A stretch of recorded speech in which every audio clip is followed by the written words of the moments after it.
Assalamualaikum. You are watching Safai News Network. It's time to 9 p.m. bulletins. I'm Yasir. These are the international news. Russian Sputnik vaccines gives 92% protections in trial. It has also been deemed to be safe and offers complete protections against hospitalizations and death.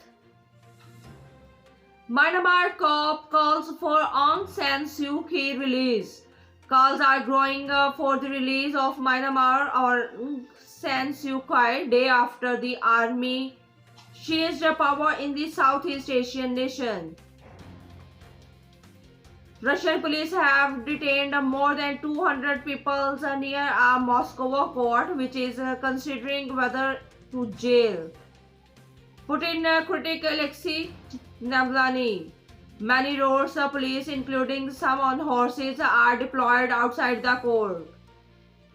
The hearing is decided whether to turn Mr. Navalny's suspended sentence into an actual prison term. A bushfire raging outside the Western Australian city of Perth has forced nearby residents to evacuate as the city remains in a coronavirus lockdown.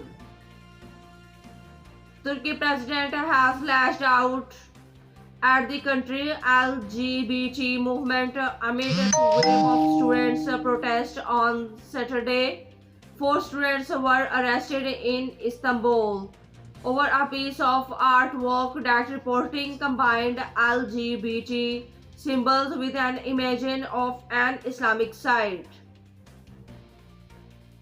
Australia pulled out of South Africa Test 4 because of coronavirus concerns.